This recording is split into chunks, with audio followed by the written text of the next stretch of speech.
জি 24 ঘন্টায় Jack অলিভল studio থেকে আমি সব্যসাচী শুরু করছি 5টার 5। আর 5টার 5 এই মুহূর্তে স্টুডিওতে রেখে দেবো বিজেপির জয় মল্লিক রয়েছেন আমাদের সঙ্গে রয়েছেন তৃণমূল কংগ্রেসের তন্ময় ঘোষ। আজকে সংসদের শীতকালীন অধিবেশন শুরু হল এবং শীতকালীন অধিবেশনের শুরু থেকেই এসআইআর নিয়ে হইচই। যা হয় সংসদে অধিবেশনের আগে বিরোধীরা একটা কোন কৌশলে তাদের বিরোধিতার জায়গাটা থাকবে যেটা সানিয়ে নেন। কংগ্রেসের ডাকা বৈঠক যথারীতি আগেও হয়েছে, এবারও তৃণমূল কংগ্রেস সেই বৈঠকে যোগ দেয়নি।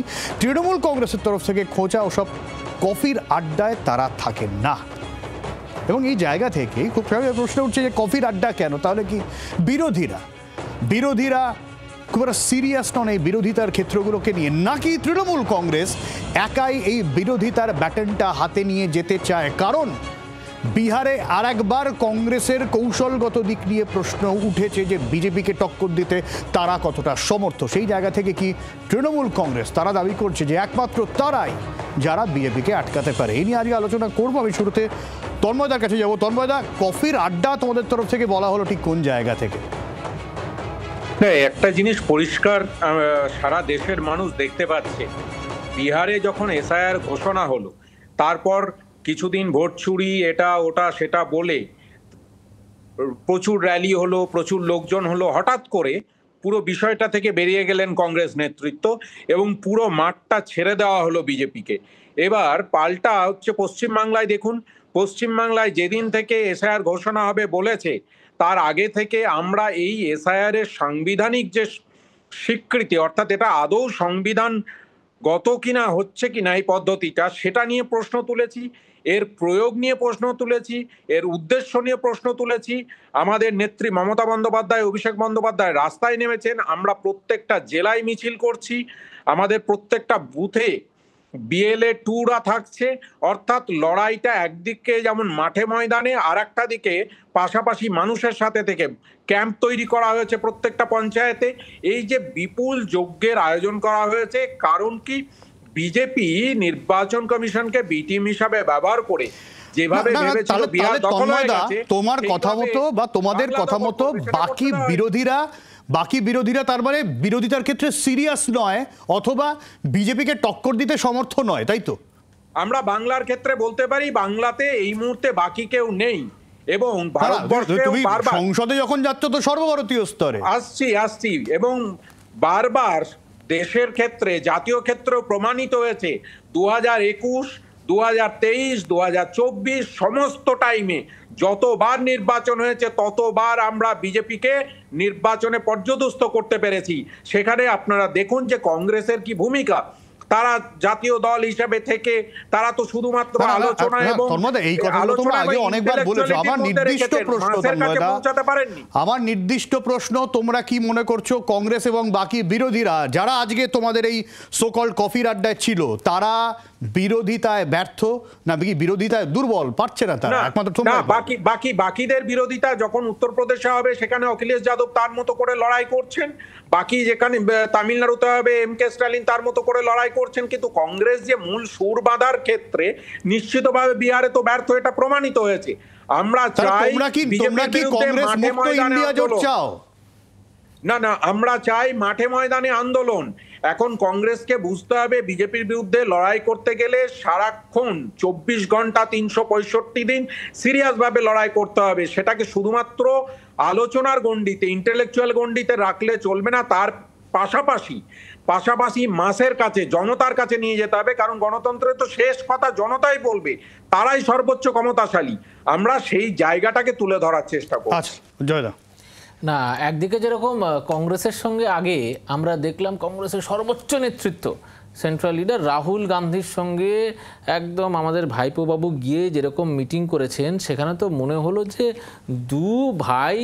দুই দল একদম একই। যদিও আজকে এই তৃণমূল কংগ্রেস সেই তো কংগ্রেসের সেই ওরসজাত একটি পার্টি, কিন্তু আজকে ওনারাও বুঝতে পেরেছেন নিশ্চয়ই যে কংগ্রেসের যে পারফরমেন্স ইন বিহার ইলেকশন, সেখান থেকে কোথাও একটা ভয় পেয়েছেন যে এনাদের যদি সঙ্গে রাখি কোথাও একটা তাদেরও ভোট পার্সেন্টেজ বা তাদের কৌশলগত দিক থেকে হোক বা কোথাও গিয়ে তাদের একটা পিছিয়ে পড়ার ভয় থেকে যাচ্ছে।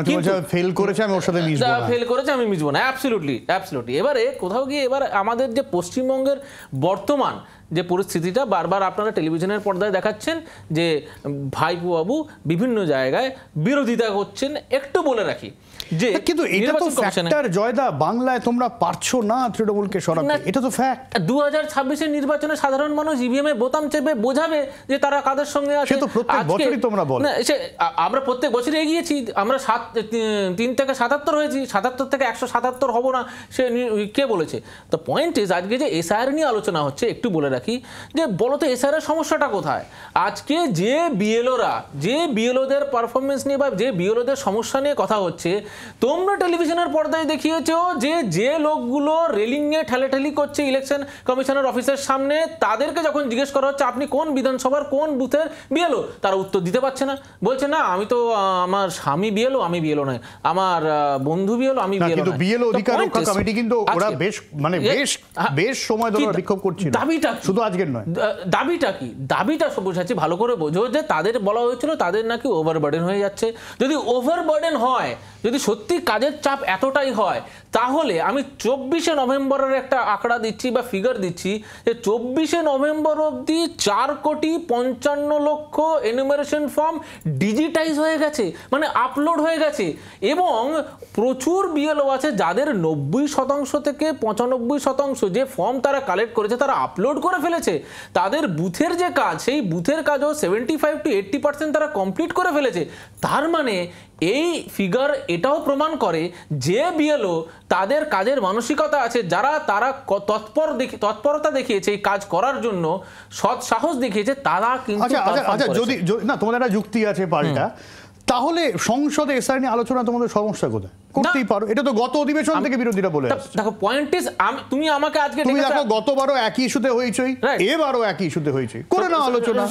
সব্যসাচী একটা জিনিস বলো তো, তোমাকে যদি এখন বলি তুমি আমাকে আজকে ডেকেছো একটা টপিক নিয়ে, তো একটা ইররেলিভেন্ট টপিক নিয়ে তুমি, আমার বক্তব্য আছে যে জিনিসের ডিসকাশনের কোনো দরকার নেই সেটা নিয়ে ডিসকাশন কি দরকার? যে জিনিসের সমস্যা নেই, সমস্যাটা তো ক্রিয়েট করা হচ্ছে। আজকে তোমরা সেটাই বলবে সংসদে যে বিরোধীরা ক্রিয়েট করছে, তারা যদি কথা তোলে আমরা তাই বলবো। দ্য পয়েন্ট ইজ, আজকে সমস্যাটা তো নেই, সমস্যাটা ক্রিয়েট করা হচ্ছে, বড় করে দেখানো হচ্ছে।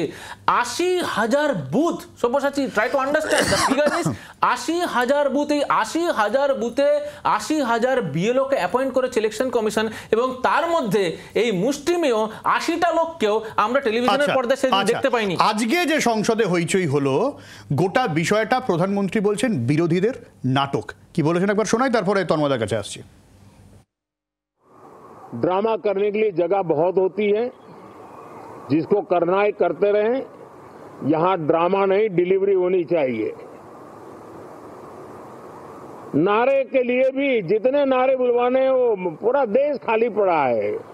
जहां पराजित होकर के आए वहां बोल चुके हो, जहां अभी पराजय के लिए जाने वाले हो वहां भी बोल दीजिए, लेकिन यहां तो नारे नहीं, নীতি पर बल देना चाहिए। প্রধানমন্ত্রী সংসদের কথা বললেন, বিজেপি তন্ময়দা এটাও বলছেন যে আপনারা এসআইআর এর বিরোধিতা করছেন, আপনারা ক্যাম্প করে আবার মানুষকে সাহায্য করছেন, মানে আপনারা একদিকে বিরোধিতাও রয়েছে আবার এসআইআর পার্টিসিপেট আছে। যেরকম ওয়াকাফের বিরোধিতা আপনারা করেছিলেন, আবার সেটা তো ইমপ্লিমেন্টও হয়ে গেল। ফলে এই জায়গা থেকে প্রধানমন্ত্রী বলছেন নাটক। বিজেপির হচ্ছে আরএসএস এর ঔরসজাত বিজেপি দলের নেতা এবং আমাদের সকলের মাননীয় প্রধানমন্ত্রী, সম্মানীয় প্রধানমন্ত্রী একটা জিনিস ভুলে যাচ্ছেন যে সংসদ, ভারতবর্ষের গণতন্ত্রে যে সংসদ প্রতিষ্ঠিত হয়েছে, সেই সংসদের কাজটা কি? সংসদের কাজ তো হচ্ছে আলোচনা করা।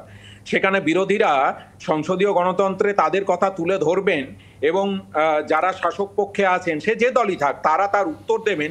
এটার জন্যই সংসদটা নাটক করার জন্য না। সে উনি কিরকম কোথায় নাটক করেন সেটা আমরা দেখেছি, সেটাতে আমি আসছি পরে। প্রশ্ন অনেকগুলো। এই যে বিএলওদের নিয়ে কথা হচ্ছিল, আমরা বলিনি বিএলও, এই উত্তরপ্রদেশ, বাংলা ছেড়ে দিন, উত্তরপ্রদেশের বিএলও এই কালকেই দেখলাম সংবাদ মাধ্যমে তিনি লিখে গেছেন সুইসাইড নোটে যে এই অপরিমেয় চাপ আর নেওয়া যাচ্ছে না। কেন এই তাড়াহুড়ো করে আনপ্ল্যান্ড ওয়েতে একটা এসআইআর নামক জিনিস করা হচ্ছে?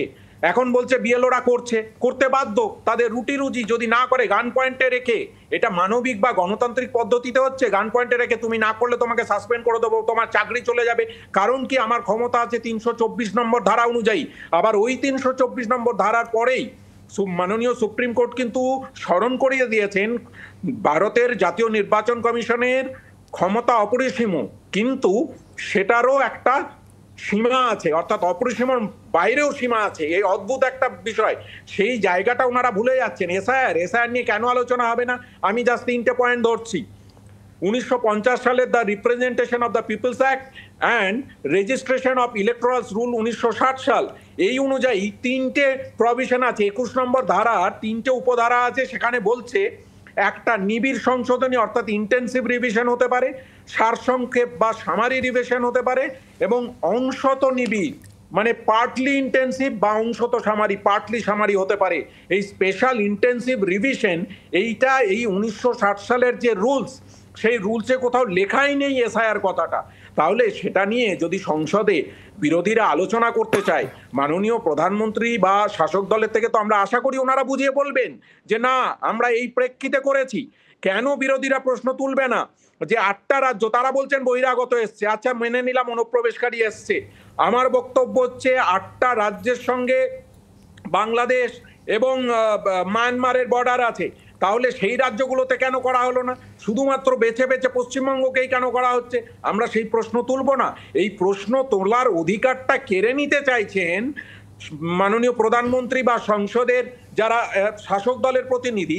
এটাই তো ভারতবর্ষের গণতন্ত্রের জন্য চূড়ান্ত এবং অত্যন্ত দুঃখের এবং ভয়ঙ্কর একটা বিষয়।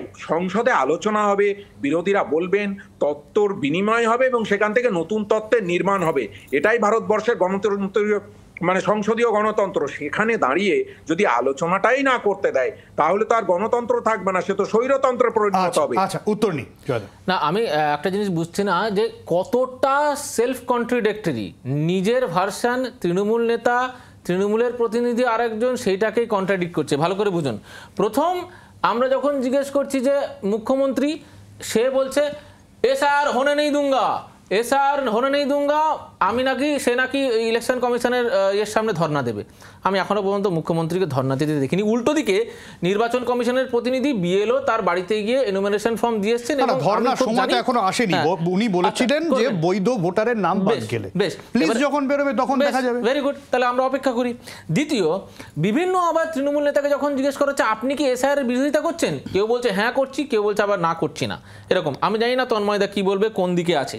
আবার উনি এখন বললেন যে এসআইআর নাকি কোনো রকম কোনো সংবিধানেই নেই, এসআইআর এর কোনো প্রভিশন নেই।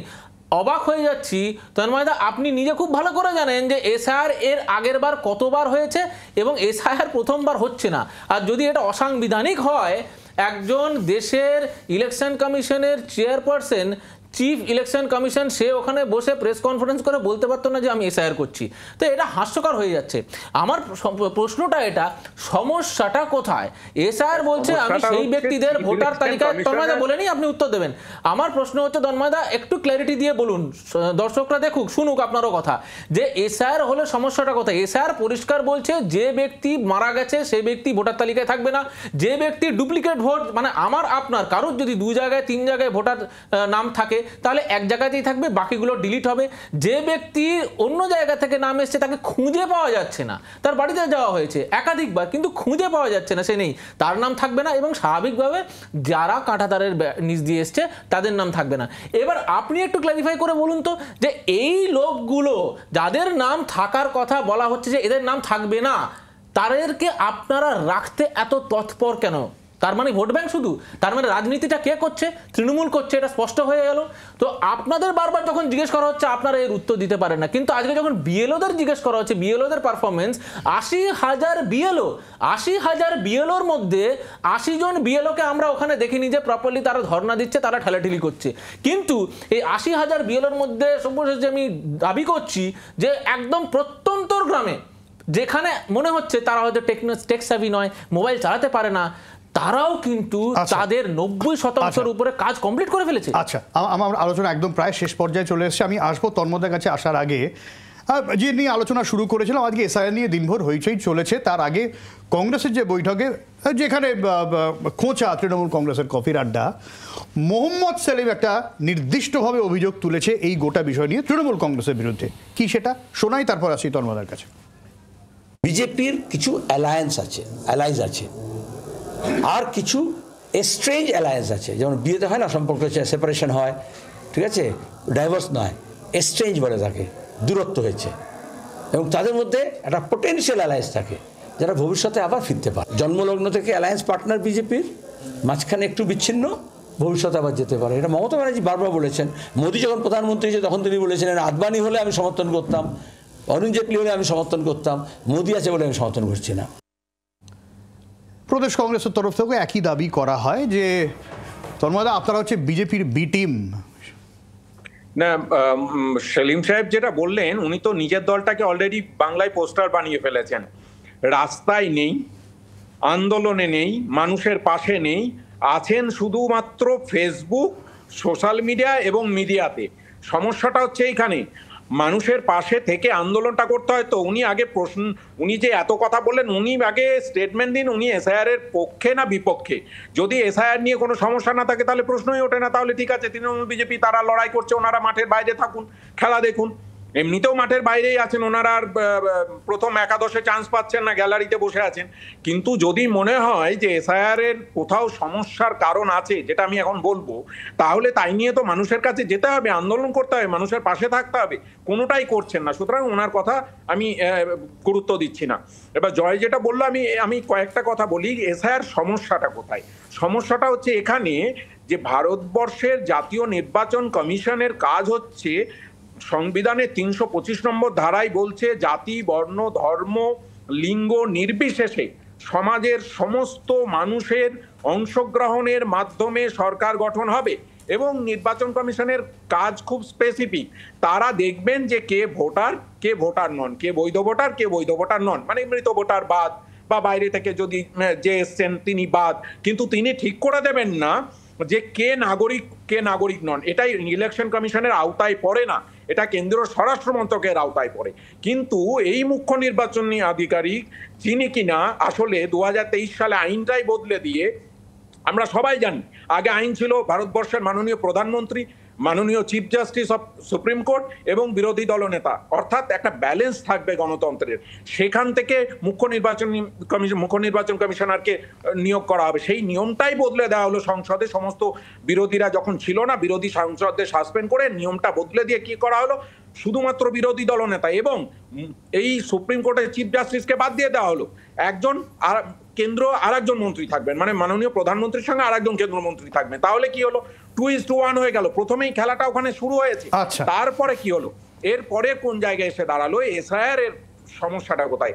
এসআইআর এর সমস্যাটা হচ্ছে মুখ্য নির্বাচন কমিশনার যখন প্রেস কনফারেন্স করছে, লাস্ট লাইনটা এখনো বারবার সব জায়গায় বলি, উনি বলছেন যে যারা এই ভোটার তালিকায় যাদের নাম থাকবে না তাদের নাগরিকত্বের প্রমাণ দিতে হবে। এই কথাটা উনি বলতে পারেন না, তার মানে এর সঙ্গে নাগরিকত্বকে জুড়ে দেওয়া হলো। প্রশ্নটা সেখানে। আমি একটা ছোট্ট উদাহরণ দিই, 10 সেকেন্ড। সেটা হচ্ছে ফুটপাতে যে মানুষ শুয়ে থাকে, নিয়ম হচ্ছে নির্বাচন কমিশনের বিএলওরা যাবে, পরপর 3 দিন যদি সেই জায়গায় তাকে শুয়ে থাকতে দেখা যায়, তাকেও ভোটার লিস্টের নাম এন্ট্রি করতে হবে। একদম তন্ময়দা, আপনি ঠিক বলেছেন। এবং আপনাকে মনে করে দিই, আপনি যেরকম লাস্ট কথাটা জ্ঞানেশ কুমারজির লাস্ট কথাটা আপনি যেরকম উত্থান করলেন, আপনাকেও মনে করে দিই জ্ঞানেশ কুমারজি খুব স্পেসিফিক্যালি আরো দুটো কথা বলেছিল। সেটা হচ্ছে বিহারের নির্বাচন, এসআইআর যখন হয় তার অ্যাপিল ছিল 0, তার মানে একজন ব্যক্তি অ্যাপিল করেনি। তার মানে এসআইআর নিয়ে কোনো মানে একদম ক্ল্যারিটি নিয়ে কাজ হয়েছে বিহারে, সেই জিনিস একই বেঙ্গল হয়। এবং আপনি যেটা বলছেন এক্স্যাক্টলি, কোনো ব্রিজের তলায়, কোনো ঝুপড়িতে, কোনো বস্তিতে, সেখানে যদি কোনো ভিখারিও বা তার বাড়ির ছাদ নেই, সেও যদি তাকে যদি পাওয়া যায়, তাকেও একটি অ্যাড্রেস দিয়ে মেনশন করা হয় যে এর অ্যাড্রেস এই ব্যক্তি, তাকেও কিন্তু ভোটার তালিকায় রাখা হবে। এই নিয়ে কোনো সমস্যা নেই, সেটা জ্ঞানেশ কুমারজি বলেছেন। আপনি হয়তো সেই সময় টেলিভিশনের সামনে ছিলেন না, সেটা আপনাকে মনে করিয়ে দিই। ইনক্লুসিভনেসটাই চাইছি, যেটার অভাব, সেই জন্যই তো সমস্যা, সেই জন্যই তো এত প্রতিবাদ যে এই এসআইআর কে যে জিনিসটা চিফ ইলেকশন কমিশনার বলে দিয়েছে তন্ময়, তাহলে সমস্যাটা কোথায়? আগেই বলে দিচ্ছে 1,20,00,000 সমস্যা সেইখানে, ভীতির সঞ্চার হচ্ছে সেইখানে, সেই জন্যই বিরুদ্ধে রাস্তায় নামতে হচ্ছে বাংলা। আচ্ছা আচ্ছা, আমার সময় একদম শেষ। অনেক ধন্যবাদ তন্ময়দা, অনেক ধন্যবাদ জয়দা। ফিরে আসছি বিরতির পর, সঙ্গে থাকুন।